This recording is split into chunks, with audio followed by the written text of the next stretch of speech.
Hello everyone, welcome to online engineering. इस particular session में हम लोग बात करने वाले हैं about bond and development length के बारे में। बॉन्ड होता क्या है?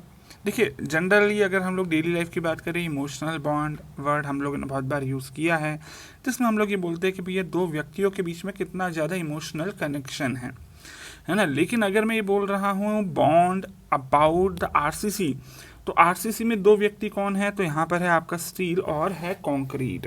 सो इसका मतलब कि अगर मैं बोलता हूँ बॉन्ड इन द आरसीसी, तो ये कुछ और नहीं बल्कि that is the connection between the steel and concrete होगा। तो इसका मतलब हम लिख सकते हैं that is the resistance to relative movement of steel and concrete in RCC, क्योंकि यही है दो व्यक्ति जो कि आपके आरसीसी में प्रेजेंट होते हैं। लेकिन अब सवाल ये आता है कि सर ये जो पर्टिकुलर रेजिस्टेंस है ये आता किसकी वजह से है? तो बिल्कुल यहाँ पर तीन रीजंस हैं। पहला रीजन हो जाएगा adhesion between concrete and steel. अब देखो, दो वर्ड आते हैं, एक कोहेजन होता है और एक एडहेशन होता है। बिल्कुल आप सभी ने पढ़ा हुआ है।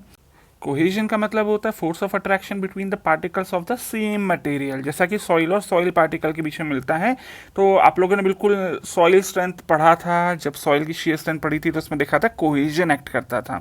लेकिन यहाँ पर आपका कंक्रीट और स्टील दोनों अलग अलग मटेरियल है, इसीलिए यहाँ पर क्या एक्ट करेगा?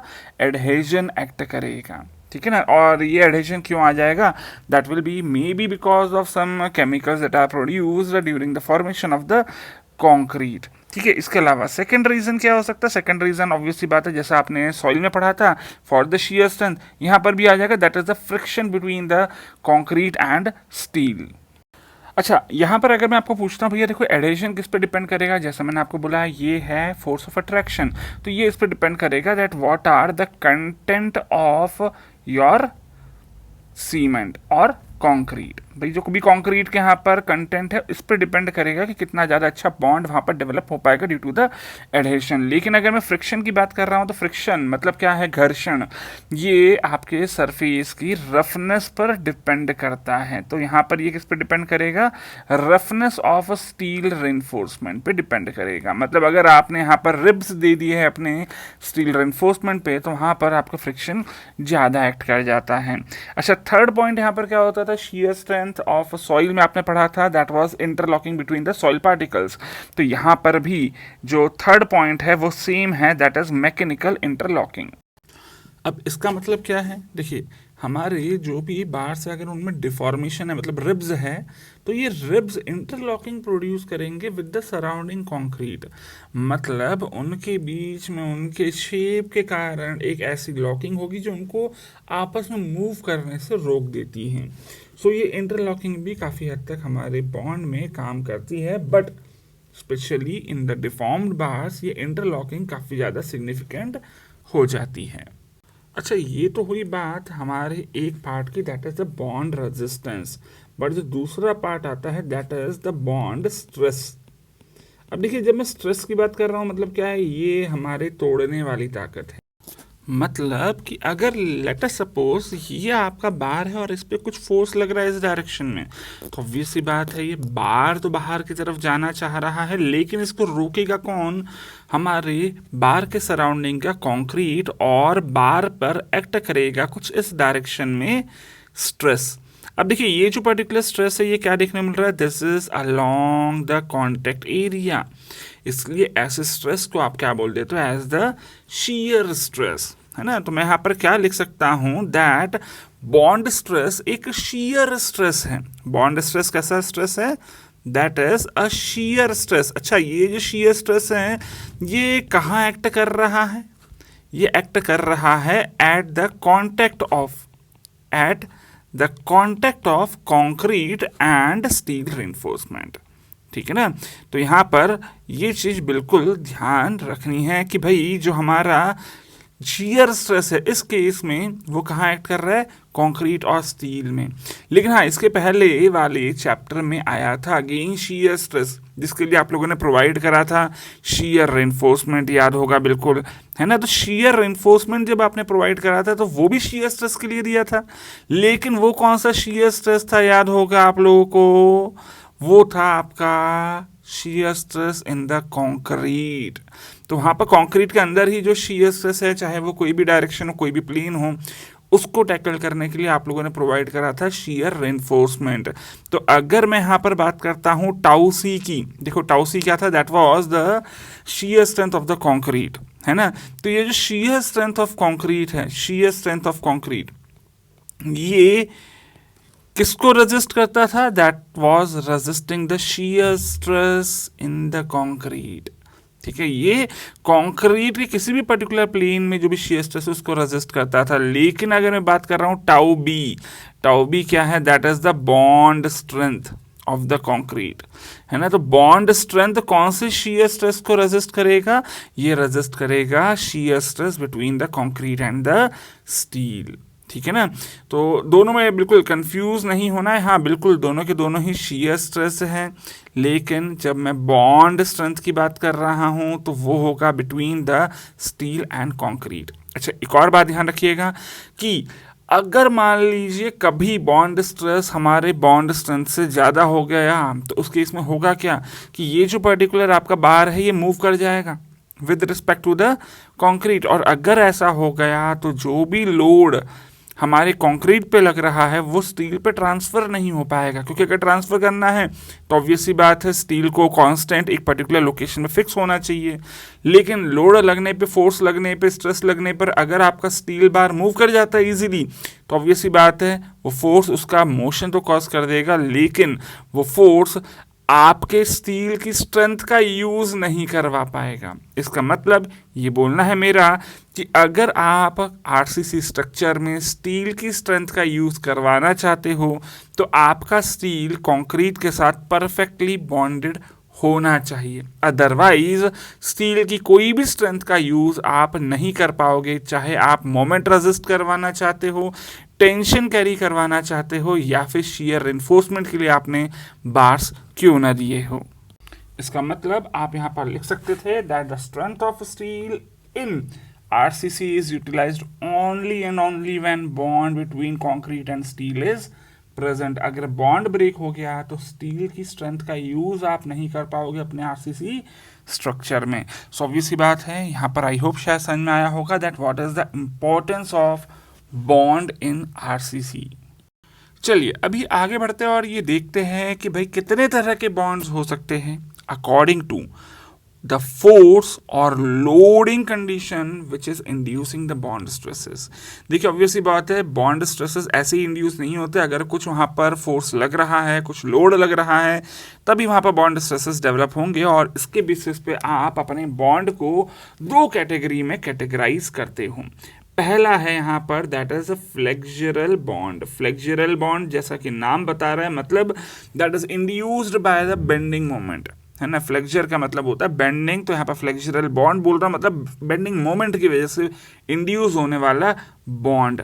वहीं इसी के अलावा देखिए आपके रेनफोर्समेंट बार या फिर आरसीसी स्ट्रक्चरल मेंबर पर वहाँ कोई फोर्स भी एक्ट कर सकता है जो कि स्टील को मूव करने के लिए मजबूर करे। और अगर कोई फोर्स लग रहा है और बॉन्ड स्ट्रेस डेवलप हुआ तो ऐसे पर्टिकुलर बॉन्ड को आप बोल देते हो एज द एंकरेज बॉन्ड, या फिर इसी का दूसरा नाम है दैट इज डेवलपमेंट बॉन्ड। देखिए दोनों ही बॉन्ड्स इंपॉर्टेंट है आपके लिए, यहाँ पर बारी बारी करके दोनों को ही पढ़ेंगे, लेकिन शुरू करते हैं सबसे पहले फर्स्ट टाइप ऑफ बॉन्ड से, दैट इज फ्लेक्सुरल बॉन्ड। अब ये होता क्या है, तो that is the bond which arises in the flexural member due to variation in bending moment. अगर बेंडिंग मोमेंट वेरी कर रहा है तो फिर वहाँ पर आपको imbalance in the tension force और कंप्रेशन फोर्स भी देखने को मिलेगा। जो भी नेट टेंशन या फिर कंप्रेशन फोर्स है वो एक्चुअली डेवलप क्यों हुआ है, because of the difference in the bending moment in the different locations.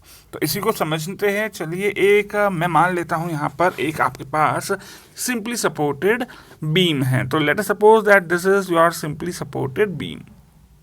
Simply supported beam है तो दो यहाँ पर आपके सपोर्ट्स दे दिए हैं मैंने, और साथ में यहाँ पर लेट अस सपोज आपने लोड अप्लाई कर दिया है। ठीक है। तो दो यहाँ पर मैं आपके सेक्शंस ले लेता हूँ, 1 1 और 2 2। अच्छा, इसमें आपको बेंडिंग मोमेंट का वेरिएशन सबको पता है। बेंडिंग मोमेंट कैसा वेरी करता है, तो ये वेरी करता है parabolically. So this is the bending moment diagram. 1 1 और 2 2 दोनों के दोनों ही जो हमारे सेक्शंस हैं उनमें बेंडिंग मोमेंट की वैल्यूज अलग अलग हैं। तो मैं यहाँ पर मैं मान लेता हूँ कि भैया एक जगह तो है m और दूसरी जगह है m प्लस dm। ठीक है, ये दोनों ही जो सेक्शंस है, अगर मैं इसी पर यहाँ पर हमारे फोर्सेस का वेरिएशन दिखाता हूँ, सॉरी फोर्सेस नहीं बल्कि स्ट्रेसेस का वेरिएशन दिखाता हूँ, तो जो हमारा कंप्रेसिव फोर्स है वो कुछ इस तरह से वेरी करता था। ये हम लोग सभी जानते हैं पैराबोलिकली वेरी करता था। और जो टेंशन फोर्स है, टेंशन फोर्स सर वो हमारा जहाँ पर भी आपने टेंशन रिइंफोर्समेंट दिया है, तो अभी देखिए इस पर्टिकुलर डायग्राम में मैंने खैर टेंशन रिइंफोर्समेंट नहीं दिखाया था, लेकिन ऑब्वियसली बात है टेंशन रिइंफोर्समेंट भी तो होगा ही, है ना। तो यहाँ पर अगर मान लीजिए टेंशन रेनफोर्समेंट है, तो टेंशन रेनफोर्समेंट से मिलेगा आपको टेंशन, और जो कंक्रीट है कंक्रीट से मिल रहा होगा आपको कंप्रेशन। ठीक है, लेकिन सर ये जो कंप्रेशन और टेंशन है ये अगर आपका 1 1 सेक्शन पर है, अगर ये आपका 1 1 सेक्शन पर है, तो 2 2 सेक्शन पर इनकी वैल्यूज अलग हो जाएंगी। 2 2 सेक्शन पे जो कंप्रेशन फोर्स है वो क्या हो जाएगा, कुछ बढ़ जाएगा। Let us suppose that will B C plus DC, और जो टेंशन फोर्स है उसकी वैल्यू क्या हो जाएगी, T प्लस DT। क्लियर है ना। लेकिन अगर मैं मोमेंट की बात कर रहा हूं तो देखिए मोमेंट क्या होता है, moment is nothing but that is the tension force into या फिर compression force into lever arm.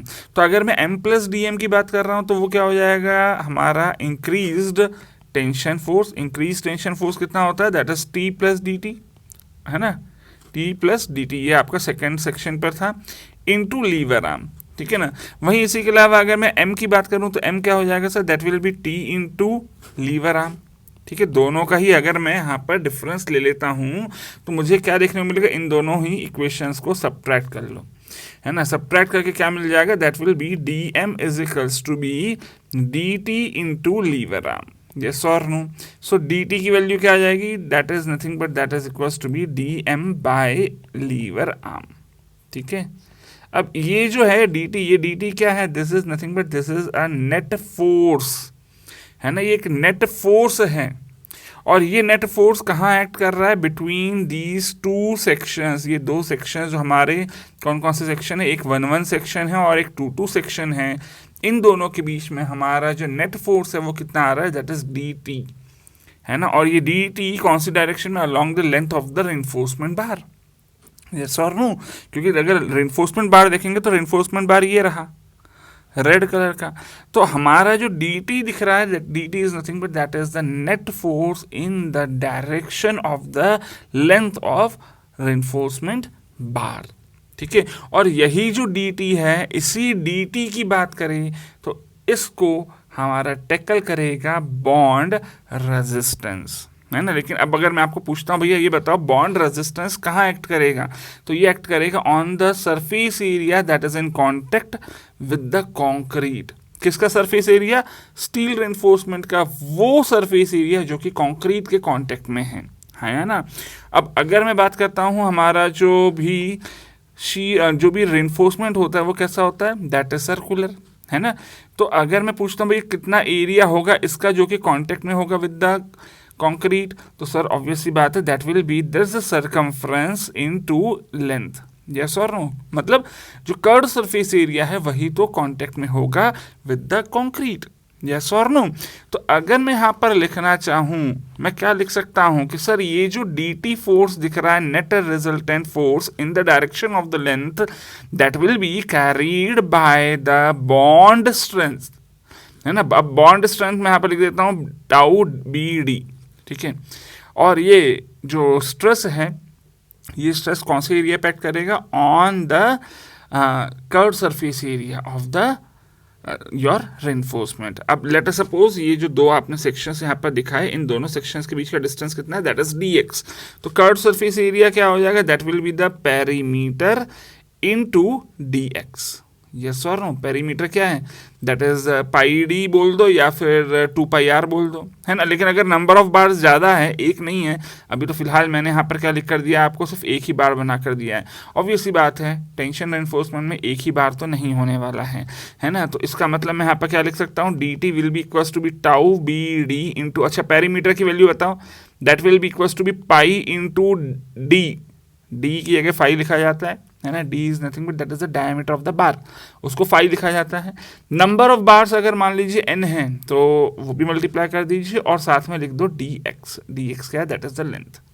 Clear है? अच्छा, यहां से आपको क्या इक्वेशन मिल जाएगी, आपको इक्वेशन मिल जाएगी किसके लिए, देखिए डी टी की इक्वेशन मिली है, लेकिन डी टी होता क्या है, D T is nothing but that is equals to be D M by lever arm, है ना। तो इसी को अगर मैं फर्दर सॉल्व करूं तो यहां पर जैसा मैंने अभी अभी आपको बोला, डी टी क्या है, D T is equal to B tau B d into n into pi into phi, ये आपका पेरीमीटर हो गया, इंटू डी एक्स। और वहीं अगर मैं आपको पूछता हूँ डी टी का फॉर्मूला एक और था, वो क्या था, that is D M by lever arm.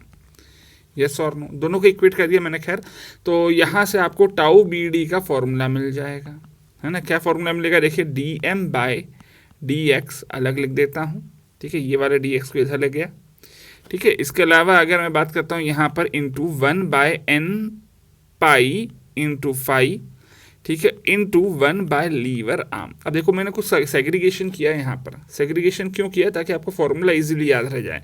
अब जल्दी जल्दी बताओ D M by D X क्या होता है, sir that is the shear force, है ना। तो इसको लिख देता हूँ शीयर फोर्स, ठीक है। अच्छा, एन पाई फाई ये क्या है, that is the perimeter into lever arm, ठीक है। या फिर इसी को आप लोग लिखना है तो वी यू अपॉन लिख सकते हो आप as n pi phi into lever arm. ये अब आपके ऊपर है, आपको कैसे याद रखना है। बट हाँ भैया, ये टाउ बी डी का जो फॉर्मूला है बिल्कुल आपके एग्जाम में कहीं ना कहीं काम आ सकता है। बट ये बात का ध्यान रखना भाई, देखो ये जो पर्टिकुलर आपका फॉर्मूला है ये क्या है, this is nothing but this is tau B d developed, है ना। आप हमेशा ये जानते हो अच्छे से कि भैया जो भी डेवलप्ड स्ट्रेस है ना, डेवलप्ड स्ट्रेस कभी भी परमिसिबल से ज़्यादा नहीं होना चाहिए। So this should be lesser than और equals to B tau B D permissible, ठीक है। अब देखो डेवलप्ड कितना हुआ, कितना डेवलप होगा यहाँ पर स्ट्रेस, ये कैलकुलेट करना तो आपने सीख लिया। लेकिन अब परमिसिबल स्ट्रेस कितना है ना, ये डिपेंड करेगा कि भैया कॉन्क्रीट कैसा है ना। ये इस पर डिपेंड करेगा कि आपका कंक्रीट कैसा, क्योंकि जो आपका बॉन्ड है वो दे कौन रहा है, वो कंक्रीट ही दे रहा है ना। हाँ, वो डिपेंड करेगा आपके स्टील बार पे भी, लेकिन स्टील बार की स्ट्रेंथ पे डिपेंड नहीं करेगा, वो स्टील बार का सरफेस कैसा है इस पर डिपेंड करेगा, है ना। तो अगर मैं यहाँ पर बात करता हूँ टाउ बी डी परमिसिबल की, तो उसके लिए आईएस कोड में एक डायरेक्टली टेबल दे दिया गया है।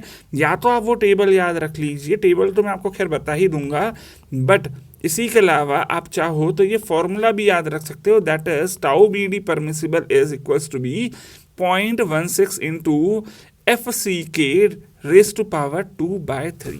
देखो भाई, अधिकतर बार आपको टेबल की वैल्यूज़ नहीं दी जाती है आपके एग्जाम में, तो आपको ये फॉर्मूला बिल्कुल याद होना चाहिए, है ना। अच्छा, जो हमारा आईएस कोड का टेबल है वो वैल्यूज़ क्या देता है, उसके लिए चाहो तो आप ये जो टेबल है ये टेबल को भी रेफर कर सकते हो। लेकिन ये बात का ध्यान रखना कि ये जो पर्टिकुलर टेबल है ना, this is for plain bars. ये किनके लिए है, ये प्लेन बार्स के लिए है। लेकिन अगर मान लीजिए आपका डिफॉर्म्ड बार है ना, अगर डिफॉर्म्ड बार है तो डिफॉर्म्ड बार्स के लिए क्या होगा, डिफॉर्म्ड बार्स मतलब क्या मैं बोल रहा हूँ, HYSD बार्स, ठीक है। HYSD बार्स के लिए जो टाउ बी डी परमिसिबल है, ऑब्वियस सी बात है वो क्या होगा, ये प्लेन बार्स के कंपैरिजन में ज़्यादा होना है ना। So for deformed bars tau B D permissible is increased by 60%, ठीक है। ये बात ध्यान रखना कि अगर आपका डिफॉर्म्ड बार दिया गया है तो डिफॉर्म्ड बार के लिए जो प्लेन बार है उसको आप 60% से वैल्यू को बढ़ा दोगे। प्लस दूसरी बात ये जो है, ये जो हमारी वैल्यूज दी गई है ये किसके लिए है, that is for the bars that are subjected to tension, that are subjected to tension, ठीक है। लेकिन अगर मान लीजिए कंप्रेशन एक्ट कर रहा है ना, तो मतलब क्या, कंप्रेशन रिइंफोर्समेंट है। अगर आपका जो रिइंफोर्समेंट है वो कैसा है, कंप्रेशन रिइंफोर्समेंट है, तो उस केस में जो टाउ बी डी परमिसिबल है इज अगेन इंक्रीज्ड बाय 25%। ठीक है, क्या बोल रहा हूं यहां पर कि अगर आपका कंप्रेशन रिइंफोर्समेंट बार है तो उसके लिए आपको 25% से वैल्यू इंक्रीज कर देनी चाहिए। ये बिल्कुल ध्यान रखिएगा। अच्छा, इसको समझना है तो इसको समझने के लिए कुछ एग्जाम्पल भी आप लोगों को दे देता हूं लगे हाथ। लेट अस सपोज, पहला एग्जाम्पल मैं दे देता हूं आपको। मान लेते हैं आपको पूछता है कि भैया ये बताओ टाउ बी डी परमिसिबल की वैल्यू क्या होगी अगर M20 HYSD बार है और वो टेंशन रिइंफोर्समेंट में काम कर रहा है। ठीक है, तो देखो सबसे पहली बात, यहाँ पर आपको कोई भी करेक्शन देने की जरूरत नहीं है टेंशन रिइंफोर्समेंट के लिए, क्योंकि जो पर्टिकुलर टेबल है that is for the tension reinforcement only. ठीक है, रही बात यहाँ पर M20 के लिए वैल्यू पता है अपने को 1.2 और HYSD के लिए मेरे को पता है 60% इंक्रीज कर देना चाहिए। तो अगर मैं यहाँ पर टाउ बी डी परमिसिबल निकालूं, tau B D permissible for this particular case, तो देखो ऑलरेडी आपको पता है प्लेन बार्स के लिए कितनी है वैल्यू, दैट इज 1.2, ये दिख रही 1.2। ठीक है ना, लेकिन ये 1.2 किसके लिए है, टेंशन एनफोर्समेंट के लिए, और क्वेश्चन में भी टेंशन एनफोर्समेंट दिया है, मतलब टेंशन के लिए तो इंक्रीज करने की जरूरत नहीं है, लेकिन HYSD के लिए आपको इंक्रीज करना है किससे, बाय 60%। तो अब 60% अगर आपको इंक्रीज करना है तो आप क्या करोगे, इसके अंदर 1.6 मल्टीप्लाई कर दोगे। So this will be equals to be 1.92 newton per mm square. तो पहला एग्जांपल आई होप शायद बहुत इजीली समझ में आया होगा। In the same way let us suppose अगर M20 HYSD बार्स तो दे दिए है, लेकिन साथ में ये भी बोल दिया जाए कि कंप्रेशन रिइंफोर्समेंट है। तो देखो आपने ऑलरेडी यहां पर करेक्शन दे दिया था किसके लिए, फॉर द HYSD, और अपने HYSD के लिए जब करेक्शन दिया तो उसमें आपने क्या करा, 1.6 मल्टीप्लाई कर दिया।